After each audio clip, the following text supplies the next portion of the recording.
My two guests on this podcast are Adam and Shelton, both from very different backgrounds. Adam's been running fitness business and Shelton is an engineer. They've come together to build a property empire. And so what we do in this podcast is talk about the challenges of finding a suitable partner, some of the issues by getting a partnership set up, and also some of the advantages and the way they've leveraged each other to be able to build this business. So let's get straight into the podcast. I think the biggest loss you make is not then making any more decisions. I believe this, and it's on all of my blog and stuff, is like, when you're at rock bottom, the only way is up. My business growth is connecting with the people that you actually are working with, rather than just, here we go, we've got a project, and now off you go and never speak to them again. In Adam's case, he's got a fitness business, and that takes a lot of his time, doesn't it? It's about leveraging time, experience, knowledge, and being smart, really, because you can work hard or you can work smart. Adam, Shelton, thank you so much for coming on the podcast. Is it possible to make money in property without doing any work? Yes. Yes. Well, it depends on what you mean by work. Okay. So you tell me then, what's defined as work then in property? How passive can you get us to make money in property? As passive as a couple of hours a month. Okay. And that's just to do a bit of the paperwork. Okay. When you're initially starting, as you know, and most people watching this would probably know that most of the work in property is done up front. Yes. So we have this concept about you work once and get paid forever. So that's the upfront work, and you constantly get reoccurring income. Yeah. So that's one way, but somebody has to do the work in the first place. So Shelton, who's doing the work? In this case, that would be me. So myself and Adam, we've teamed up as a JV partnership, and that for Adam, with Adam's arrangement, this is going to be the most powerful thing for him, because a lot of the time is going to be on me. So he's kind of leveraging my time, and then I can leverage his finances to keep buying the assets. So just to be clear, then the arrangement here is that Adam is funding deals. You're out there finding them, doing the work, you're getting them up and running. Hence why it's passive for you and fairly active. Exactly. For you. So why not just go and do this on your own? As many people do property on their own.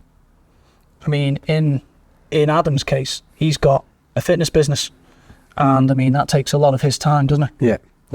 Again, it's about leveraging time, experience, knowledge, and being smart, really. Because you can work hard or you can work smart. Most importantly, I believe you have to work smart and hard. Yes. And I don't think it's a very smart way to work, to try and do everything yourself. In my experience, just before we acquired this property, I already had a property from before, and it was a single let, and it was hell. So that was a buy-to-let property. Previously, and had lots of pain around that. Yeah, lots of pain. The return you get for the work you put in is just not worth it, especially for somebody like me who's got quite a successful business and my hourly rate is quite high. It's probably 1% of what. Yes. So your main business is around fitness, health and well-being, and weight loss, and that business is very different from property. Yeah. So you're taking profits from that business and putting them into property. So that first property you talked about that had lots of pain, was that a planned, intended investment, or is that something that happened by accident? It was accidental. Okay. I bought it off the family, after my dad passed away. May God have mercy on him. And then I tenanted it out. I moved to somewhere else and I tenanted it out. So that's what I would term as an accidental landlord, where you didn't approach that with the intention of running it as a business. And in this country, we see property as a great investment. It's somewhere, a lot of people make money from. It's a good place to have assets. So people will go into buy-to-let property thinking, this will do well in the long term. But I think now with the way regulation, taxation, everything works, and there's a lot of rights that tenant have more so than landlords, you really need to understand what you're doing and run it as a business for it to be effective. Many of the people I see struggle with buy-to-let property are accidental landlords. They didn't set up as a business. They ended up in this situation where they had a property that was generating some income, but they didn't really understand the kind of the legal side of it, or how to manage the tenant. Say that's your field? Yeah, I mean, it's everything. I mean, I can't be bothered dealing with builders, Yes. electricians, plumbers, none of it. Tenants. I really haven't got the patience and time for that stuff. Buy-to-let would be a brilliant business if it wasn't for the tenants. Yeah, absolutely. And when they don't pay as well, Yes. for whatever reason, even now there's so many regulations, Yeah. and of course the regulations are important in many regards. Safety of the tenant and all of that. You have a duty of care towards them. Yes. So you've got to make sure everything's up to scratch in terms of your certificates and various other things, but just keeping on top of all of that. You've heard the phrase, your network is your net worth, and you'll also hear it in this particular podcast as well. That's because people in property recognize the importance of being connected with other people. Property is a people business, and that's the reason I've been running a networking event for over a decade now. Each and every month we bring like-minded people together, an opportunity for you to come along and meet some of those people, and also learn from other people on the stage, learn from myself as well. So make sure you book onto the next meeting. We're on the third Tuesday of every month in Birmingham. Now let's get back to the podcast. I think this is why a buy-to-let, often people learn the hard way. Yeah. So you when you first started and put that first tenant into that property to collect rent, you probably didn't know 90% of the stuff that you've just mentioned. No. And so we don't know what we don't know. No. Because we don't see property as a business. We just see, we just park some cash into it, buy the tenants being there, they'll be paying some rent. Well, actually, when we realise it is a business, that's when we really understand. And that's why I believe most people that struggle and suffer and get it wrong are the ones that don't really see and treat it as a business. And for us, we see it as a business, and that I think is, and even as what we do. Seeing that as a business is important in the sense that sometimes people don't even know how to value property. Like Shelton and I was talking about some of the way they don't know how to value it, and they don't know how to work out the real gross ROI from property. And sometimes if you get it wrong, you could be losing money every year. Yes. And with a single let now, I didn't even know these terms before I met yourself and Shelton. Everybody else over a year ago. Sometimes your returns can be abysmal, like 2 or 3%. You can put money into an index fund and just leave it passive, and you can just put a few £100s in, and you can get better returns than that with less headache. Yes. So understanding the business. So in this arrangement, you're doing a profit share. That's how you're kind of working together. You'll come together as business partners to do this. So Shelton, why not do this on your own? You're doing a lot of the work, like we do as well. We find the deal, negotiate it, get it secured, oversee the works, deal with planning, builders, everything else. All things Adam mentioned, that's not fun. But then you're giving away maybe half of the profits. Why would you do that? Well, you come to the point where I've got my own projects as well, and you run out of capital. Every developer eventually runs out of capital. And to keep doing these projects, you do need other sources of capital. Yes. And that comes in the form of me and Adam as a JV. So I think also it's beneficial for Adam in many ways. So he doesn't have to do all the learnings I've had to go through, all the experience I've had to go through. He can just basically allow me to do that and, and deliver the project with a lot more certainty than if he was to go out there on his own, do it blind, essentially, and then have to experience those learnings, and those learnings can be very costly in such a high-ticket item as property. So you've got to have the right build team, especially for some of the strategies that we're doing now. So we're doing HMO conversions, and that's just a lot more complicated than a standard buy-to-let. Yes. So you're focused mostly on the Northwest. Yep. And you started finding property deals to sell on to people. We'll go back a little bit in terms of how that happened. But that's been the kind of core part of what you've been doing, selling some deals and then trying to do some of your own projects as well. So what the thing that made you think about, I need some external investment, was how do I keep growing? Exactly. My money's tied up. Yep. So what were the things that you were looking for in terms of who you choose to work with? Now be careful next to you there. No, definitely. I mean, so I did have multiple conversations. And in terms of with different people, with different investors. And because this was my, let's say, first formal JV, because I've done an informal JV with a friend in the past on another project, but a professional JV, I wanted a long-term partner, someone who wasn't just going to come in on one deal and exit, because there's a lot of work to try and find the right person, and it's I wanted something that was a bit longer term. So me and Adam discussed it. He kind of had a 5-year goal. I had a 5-year goal, and it was very similar and aligned. As well as that, personality-wise, we were, compatible. The best thing about Adam is he understands the value I bring. Yeah. And he understands that he doesn't really want to interject and get involved with the property stuff, because that's my specialism. Yeah. Just the same, I would... using the kitchen to fit... Well, maybe. We have that might come into it, but in terms of, I know what you're saying, in terms of the basis and the fundamental stuff, it's left to me, and that's very important to me, because it's not just important from me from a stress point of view, that can be stressful, someone else trying to get involved, but it was also important to make sure our strategy works, because at the end of the day, I have as much incentive as him, even though it's his funds, to deliver on these projects, because I'm a direct beneficiary of the profits at the end of the deal. Yeah. So I think that's another advantage of the JV. If I fail him, I fail me. So and another thing is for Adam, the upfront cost has been minimal. He's had no sourcing fees to pay. He's had no project management fees to pay.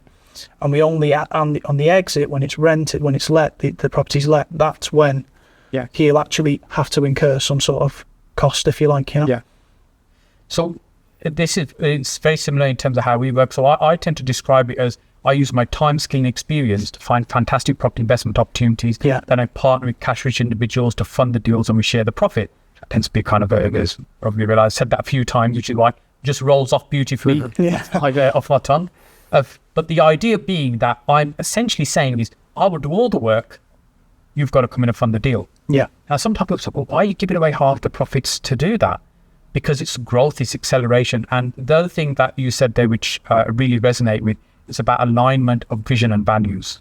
Definitely. So your vision has to be that we want this path together, we want to achieve something together. Yeah. And our values align in terms of why we're trying to do this as well, what's important to us, how you communicate, build that relationship. And I'm 100% with you that if you find somebody that you connect well with, or resonate well with, you want that to be multiple projects. You don't want that to be a one-off. There we go, and then maybe we'll do one and we'll move on to things. That's something I've realized over the years, that as we've built the relationship, I like doing business with people again and again, rather than find lots of new partners. And we have, we have some people that work with us for a while, then move off, do other things, and some other people might come on board. But you have established relationship because you really get to know each other and how you work. Yeah, definitely. And so one of the things I think is important is personalities. So how do you deal with communication? Because from my understanding of you both, slightly different personalities. So how do you find the communication works? I'm quite hands-off, really. I don't have a lot of time. Yes. And any little time that I have, it's like, Shelton, just let me know. Just give me the summary. Yeah. And I'll just rubber stamp it and say, it's fine, or let's change it a little bit. That's all I really need to want to know. So when, let's say, for example, you've got quote from the builder in terms of what's going to be done and how it's going to be working. Let's say you got a fairly comprehensive set of data that the builders put together, you put together into the bottom. How do you share that with Adam? To be honest, I just give him more of the high level vision, because if I was to go into the nth detail, well, we'd never get anything done, because there'd be too many decisions to make at that point. The high level will be, it's going to go various factors, but how much are we paying? What does the builder bring in terms of value? Like, are they better? Should we pay more for the better builder? And then it's honestly a bit of a gut feeling as well. Who did I connect with? Do I trust them? Because I found that to be a big driver in my business growth, is connecting with the people that you actually are working with as a part of it. It's fulfilling in that sense, rather than just, here we go, we've got a project and now off you go and never speak to them again. It's not how I'd like to operate that. And I think the thing I learned from what you've just said, which I believe is super important, is understanding how your partner works and thinks, so you can communicate with them in the right way. So Adam's clearly said, look, I don't want to be in the minutiae into what color bricks we're going to use. I don't really care. And your background is more of an engineer, technical person. And the reason I bring this up, because you're very different in terms of personality. One's very big picture, one might be very detailed. But then you have to find a happy medium where you can communicate the relevant bits of information to your potential partner, that they're happy, so they don't feel like you're over communicating or under communicate. Definitely. It's getting that balance right. It's really And I important, think a great way to do that is at the beginning to ask, how much information do you want? How frequently do you want to be updated? Do you want me to send you a WhatsApp every day in terms of what we've done? Yeah. Do you want to give you a video walkthrough, or do you want us to have a 10-minute call once a week in terms of where we are with things? And by understanding each other, you increase the chances of that relationship continuing to work and move forward. What you said there is setting expectations, and I think Shelton did that brilliantly. And I said, look, once a week, once a month is enough, and I just need the high-level overview. As long as you can justify your decisions, Yes. or give me 2 options or 3 options, and then we'll go with one following a brief discussion, as long as you can justify that. But I'm not the type of person to say, oh yeah, can you save 15p on that brick? Yeah. Can you save 20p per brick or 5? There are some people who will get really nitty gritty and try to save a penny here and 10 pence there, but then they'll jump over pounds to pick up pennies. Yes. And that's another thing that Shelton and I gelled on. We don't have the scarcity mindset, we don't come from a place of fear of, oh my God, he's gonna rip me off for for 20p or a pound. And we were discussing that on the way down here because prior to Shelton, a few other people approached me and I spoke to them, and there was one person who was looking at a deal for me, but he wouldn't tell me where the property was.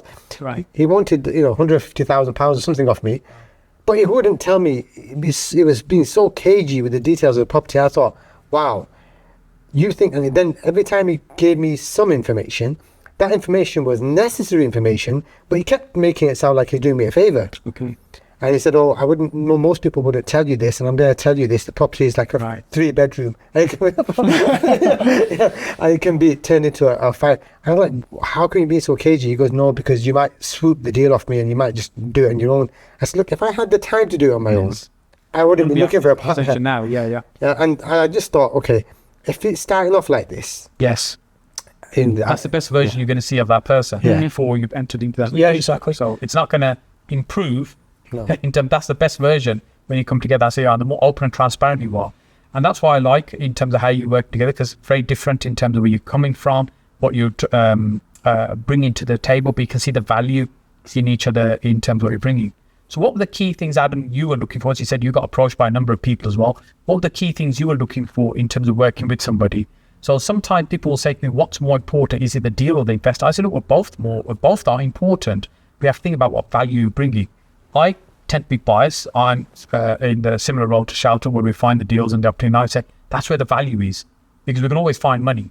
Well, if you're on the other side of the fence, in terms of you're the one that's funding the deals, you think, well, I've got the money, so I can pick and choose where I put it.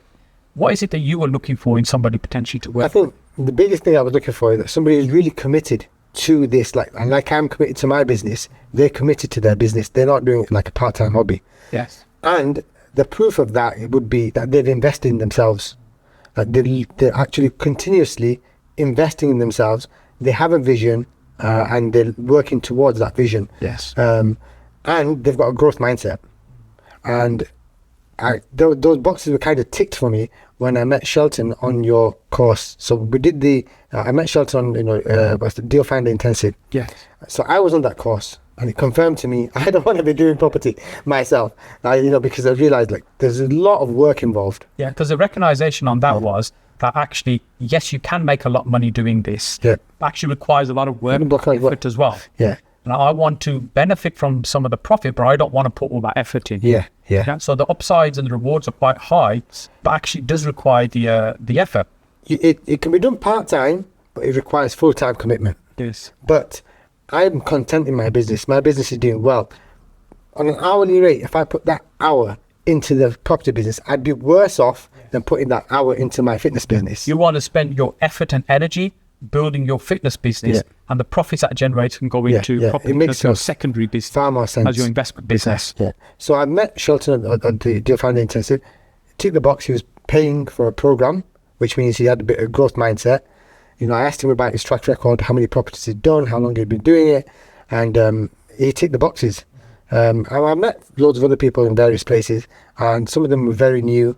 Some of them didn't understand. They couldn't convince me of their deal. Yeah. And I'm pretty easy to convince when it comes to the deals, because I didn't know what to expect. Yes. But having said that, I never had sky high expectations. There are some property investors who are coming like, well, I'm going to give you $5,000 and I want 100% return.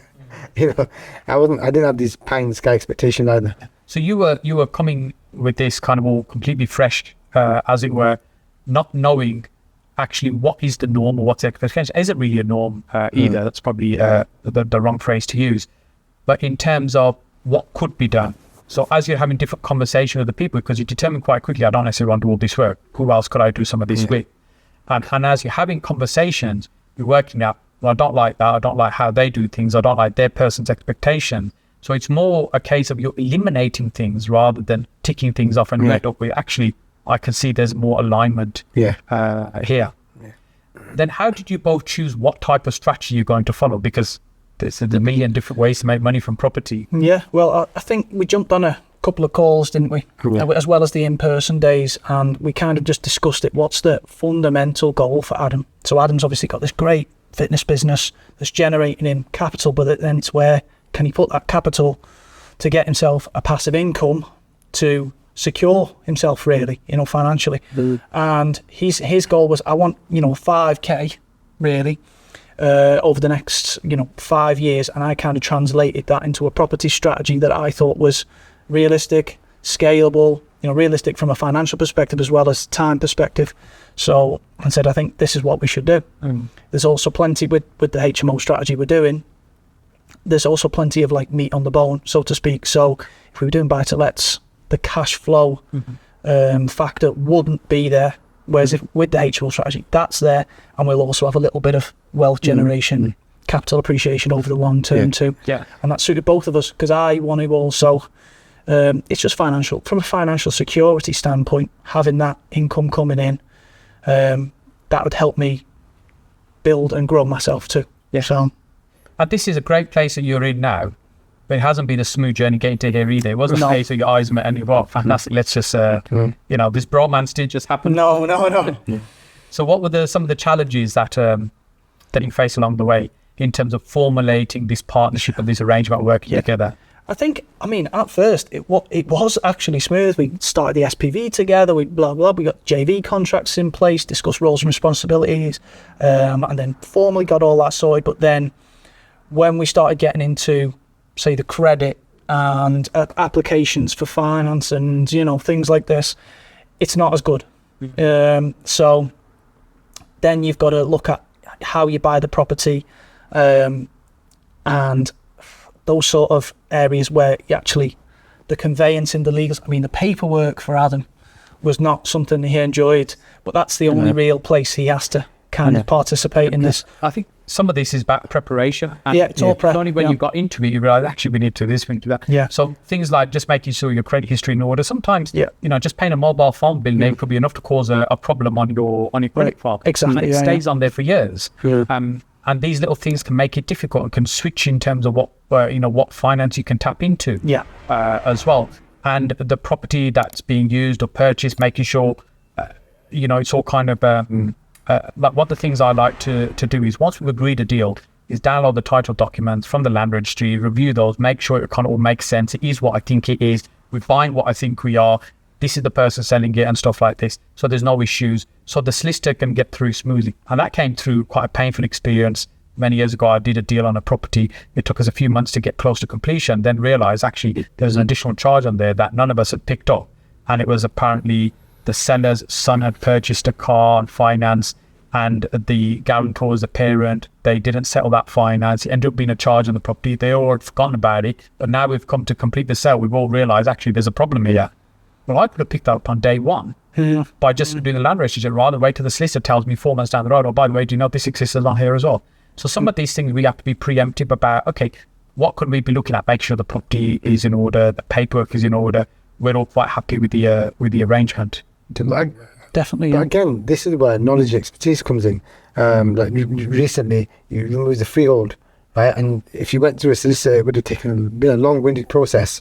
And Shelton knew about it. He knows Shelton knows what to look for, and he can get things done. Whereas for me, this would have taken weeks and months, and then I still probably wouldn't get it right. He'd have had to learn how to do it before we actually done it. And that can all just be delays, and then delays mean potential loss of the property. I mean, there's two costs, isn't there? Yeah. There's the cost of paying for the service or whatever, but then there's a cost of lost opportunity cost, which again, people who don't really understand business don't understand the opportunity cost of things. Yes. Like if it delays the property being completed, you have to calculate how many months you missed out on rent. Yes. Loss of income. Yeah. Yeah, loss of income, and you know, time is the most valuable thing we have, right? You can't make more of it. There was something else you said earlier, in terms of, I've lost my train of thought. That's fine. So when we are looking at working together in a project like this, we've kind of come together, we're building this business together. And in terms of the longer term vision, you've got a kind of plan in terms of how many you want to do, when you want to do stuff. And is that something you guys will constantly review, or it's a case you've got a clear plan, everyone knuckles down and gets on with their own thing? Or I think we've had discussions about this, and I think the primary focus now is to get to this 5 HMO, whether that takes us 5 years or not. That was the realistic vision, but I think we can do that a lot quicker than this, you know. But I've got to, you know, under promise and over deliver for Adam's part. So I don't want to say we could probably do this in 2 or 3 if bad things happen along the way. You know, you've depended on a lot of factors. So it's just trying to be realistic with the gains. But once we get to that level, we'll do a review. This is also in the contract, isn't it? And we'll have a review and see where we go. And then we might diversify into different strategies, or as we said on the phone yesterday, we might just think it's not broken. Let's not fix it and just keep going. But yeah, it's something we will review, I think, definitely. One of the things with sourcing property that I really love, it's accelerated learning. You talked about Shelton bringing this, building his knowledge very quickly. Because in sourcing, you get lots of problems thrown at you all the time.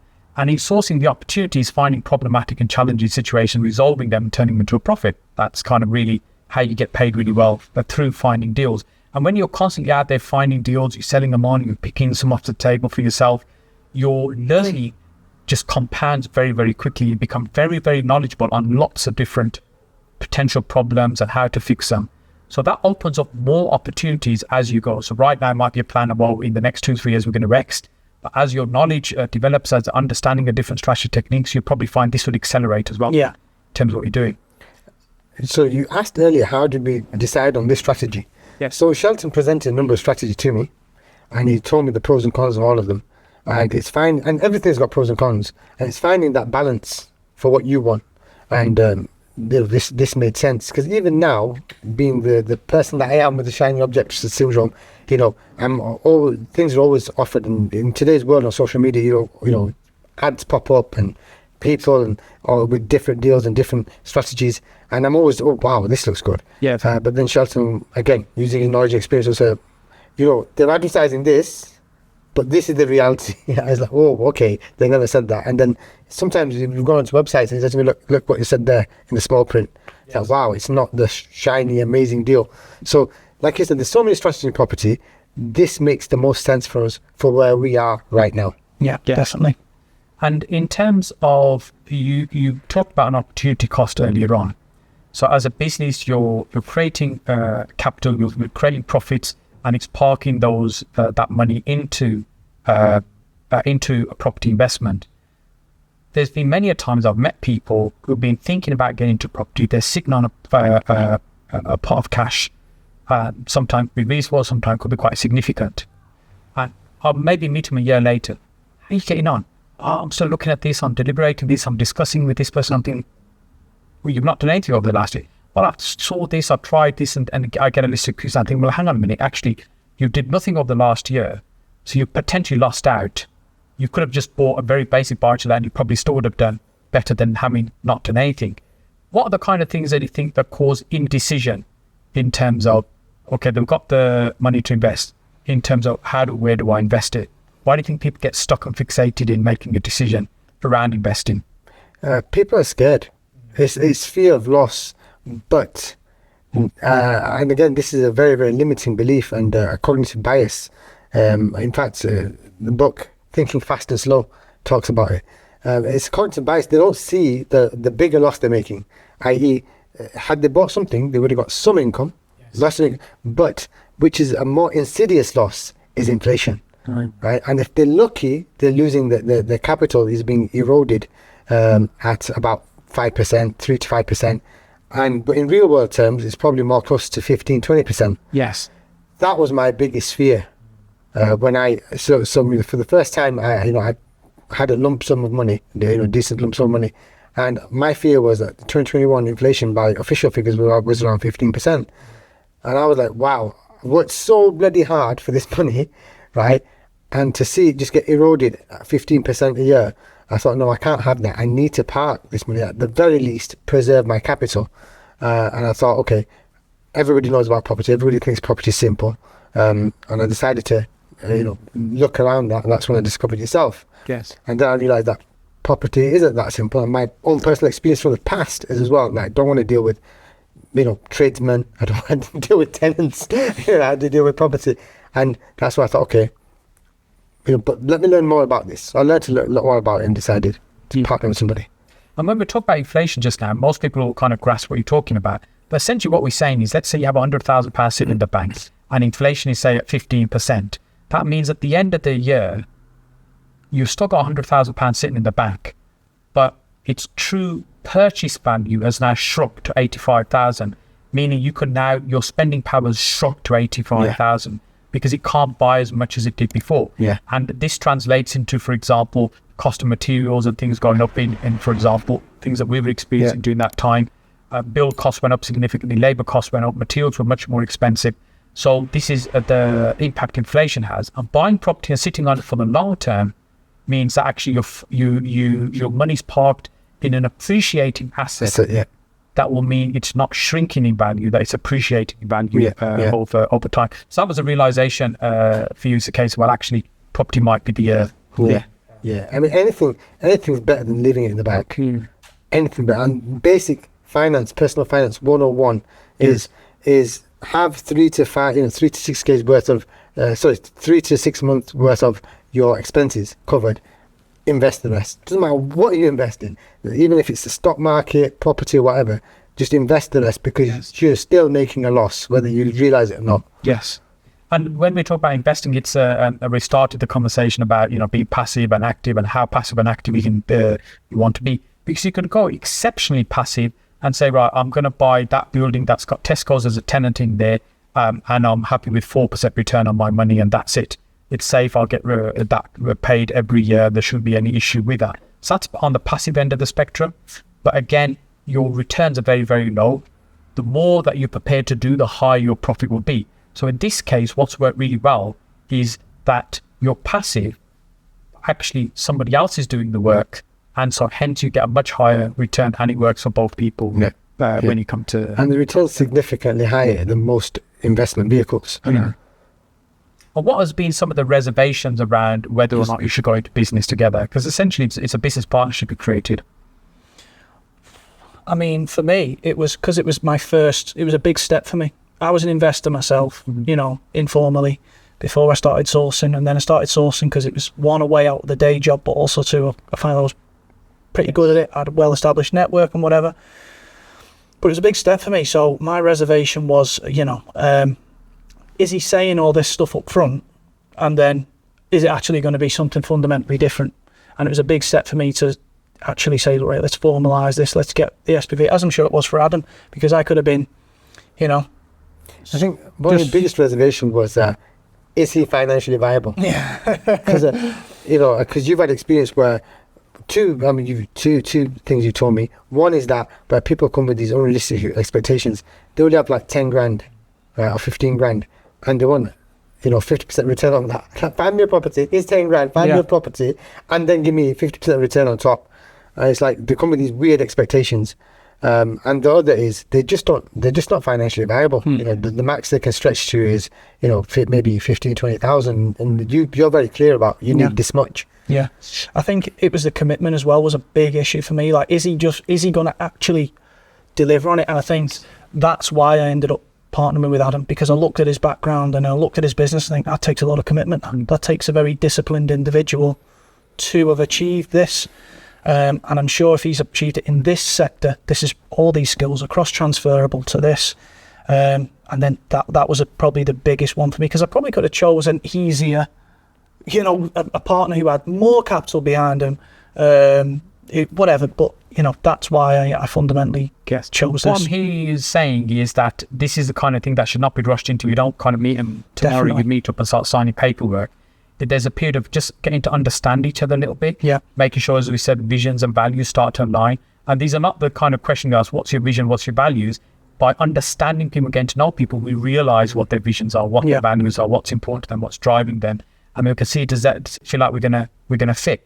And it is a form of marriage. You guys will be together working in this business for hopefully many years to come. So it's important that you like each other, you're gonna get on with each other. So if for example, for Adam, Shelton had the best deal in the world, but you didn't quite like him, or for Shelton, if Adam had all the money you needed, but you didn't quite kind of like him or trust him, this would not be a partnership that would happen because that it wouldn't feel right, and and deep down your heart it's going to go wrong. Yeah, like you said about the other, I mentioned the other guy earlier, it didn't feel right because the other thing that he was doing is with Shelton, like I said, he doesn't cut corners. That's one thing I've noticed. He's like, let's just spend a little bit extra, but let's get it done right. Yes. So I'm not having to come back next month to fix something else. Not whereas the other guy was like, well, I'll do the whole HMO conversion for, I could do it for 25 grand, max is going to be 27 grand. It's like, what are you going to do? Build it with cardboard? Like, so, and I'd rather not, I'd rather pay a bit extra for quality. And that's the type of person I am. For less headache, I'd rather pay extra for, a better service, a better quality service. And that's that's the kind of service that I'd like to provide as well for tenants, to our customers, if you will. And, I want them to have a good experience and not have to deal with a lot of problems and things like that. And in terms of reservations, my reservation was, I've made quite a few investments that went sour, investments that didn't deliver. So had experience of getting burnt as well. Getting burnt, people running off, disappearing into the sunset, so I have a number of investments that some turned out to be absolute frauds. Yes. And with something like that, when you have got hurt and you've got burnt and you lose money, we have to pick ourselves up and dust ourselves down. Absolutely. Ultimately, it's decisions we make. We made a decision to do something, and if it didn't quite work, we've got to be able to move on with that and not beat ourselves up. Yeah. I think the biggest loss you make is that not then making any more decisions. Yes. And I believe this, and it's on all of my blog and stuff, is like, when you're at rock bottom, the only way is up. Yes. And you can just lie on the floor and say, I'm done. Yeah. And that's not the attitude that I have to life. I did at one point, and it got me nowhere. It just, it was a spiral of depression and feeling sorry for yourself. And, I was there. And, now my attitude to life is different. It's like, look, if you're at rock bottom, the only way is up. You're very focused in terms of your business, in terms of what you want to achieve. I know we talk about distractions and stuff and that, but in terms of building the business and what you're trying to do, we've talked about having a fit property business. What's the importance of a fit mind and a fit body as well? Scientifically, Leave to Adam on this one, yeah. well, when your health is wealth, right? And again, especially in the Asian community, the South Asian community, we find in Muslim community, we find that people don't value their health enough, till they get to a really late stage in their life, and then they realize that, hey, what's the point in me accumulating all of this, money and properties and things if I can't enjoy it? Yes. Right? Because there's quality of life and there's quantity of life, right? Even if you were to live long enough, the quality of life is poor and you're on a Zimmer frame and you can't get out of bed. What's the point, right? But we know that poor health reduces the quality and the quantity of your life, because statistically, South Asian men are likely to get diabetes, heart disease and strokes early as their 30s, and that number is becoming younger and younger each year. And I have a number of clients that are doctors, and they tell me that they're getting people in their surgery as young as 18 with diabetes, something that was unheard of 10 years ago. But So the dessert shops are to blame. yes, true. But also, looking after your health improves your cognitive function, gives you more energy to be able to establish that big vision and dream that you want. And I think that's the conversation that we had before, you kind of said, I believe you believed it in your heart of hearts, but you never had time. But I could see that you're a very highly ambitious person, as are many of my clients. And you told me that, look, I still, and even today you said, look, I still feel like I'm 24 and I've got this big vision. And I said to you, look, in order for you to achieve that big ambitious goal, then looking after your health becomes a necessity, because that is what's going to facilitate you to get to an age and, be in a state of health to be able to achieve that. And I think you bought into that. Yeah, absolutely. And, over the years, I know I've been overweight and I've dropped my weight dramatically as well, because I've just been focused for 4 weeks and think, right, I'll get my weight down. But then slowly kind of the bad habits creep back in, and if you don't change the lifestyle, the weight goes back on. And I think what was different when we had the conversation, when I became a client of yours, to say, okay, I want to lose weight, I want to do it properly this time, I want to make sure we keep it off in terms of what I'm doing, was, as you said, lining in with the vision of why we're doing it, what's important. So look, I'm not getting younger, I've still got a lot of drive and ambition. And I think the thing that I noticed the most, I lost about 3 stones in weight over a few months, and not only it felt good as well, but the energy crashes I was having in the middle of the day or the late afternoon, those have kind of disappeared pretty much. So I'm much more productive and sharper than I was, even though I felt I was already on my game before. It felt even more sharper. But without experiencing that, it's difficult to explain to somebody else. Because that's a mindset hurdle that a lot of people have, especially my ideal demographic, who are quite successful individuals. So when I say to them that, look, your cognitive function is impaired, they're like, well, I'm a CEO of XYZ, I'm doing this. How can my cognitive function be impaired? In some regards, many of them far more successful than me when it comes to business and wealth creation. So it's like, okay, if your cognitive function is there, imagine, because we know scientifically that your cognitive function is impaired. If you were to achieve that level with impaired cognitive function, once you are operating at a higher level, you have more energy, you just generally feel better overall. Think how much more you could achieve. Yes. Because we don't know what we don't know, like you said, until you've actually experienced that higher level of energy, the level of confidence. Because some of my clients will say, look, just this, they do a lot of presentation, they're in front of the camera, or they're in front of audiences, and they feel so much better, and they're speaking with so much power and enthusiasm as opposed to before. So you have to really experience it to notice it. But the other thing I remember your objection was, and again it's similar to many of my clients, is that I haven't got time for the gym, I haven't got time for exercise. Can you get me a result? And I unequivocally say yes, but most people are still be skeptical. But like yourself, you're somebody who has a growth mindset. You'll take a calculated risk, because the biggest risk, as Rob Moore always says, the biggest risk of all is not taking any risk. Yes, absolutely. And one of the things we're going through right now is a change in the economy, the market. We've got new government coming in as well. So what I'd like to do is, before we start wrapping, is get your thoughts on where do you see the country going, the economy going? Where do you see opportunities? Have you thought about emigrating, going somewhere else? What's your thought? What's your kind of individual thoughts? Go with you, Adam, first. So, I definitely want to leave the UK simply because I love the sun. I like good weather. Yeah. I feel it's difficult to be healthy in this environment because the weather's poor. You have an excuse. It's raining. It's cold. I don't want to go out. When the weather's good, I'm an outdoorsy person. So I want a more chilled out life, not without the stresses of the UK. So, and the taxation is really heavy here as well. So, even though England does have a lot to offer, but in terms of, so I would like to try and explore and live in different parts of the world and see, what I like. And your business and also your property investment, both of them can be done remotely. They can, yeah. It means you don't have to be here to run them the way they can, yeah. But I do find when I'm abroad, it does get affected. Like I have to still feel like, right now, I still feel like it's not just a case of just washing your hands of it and giving it to responsibility. You still have to oversee what's going on. But at the same time, I do feel England is home. I grew up here, and I don't want to be the kind of person that just runs away from problems. I want to try and be here and try and resolve and help the country, help the economy, help the people, and not just run away and say it's not my problem.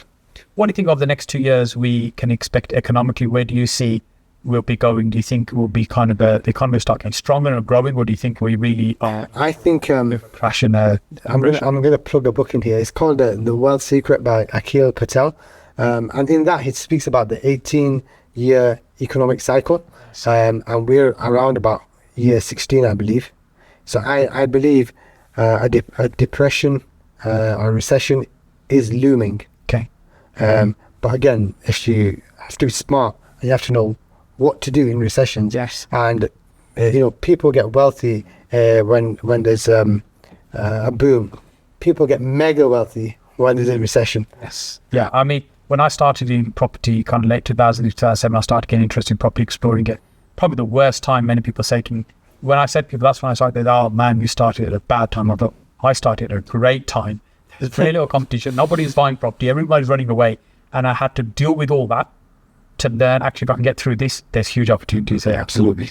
Shelton, what about you? Where do you see the country going, and where are you going? Are you staying in the the sunny northwest? Or for the foreseeable future, I think so, yeah. I mean, we've just moved into a house there as well, so that's the plans now, and obviously I want to be on the ground managing the projects, because that's really what I like to do, but I've got a more optimistic approach.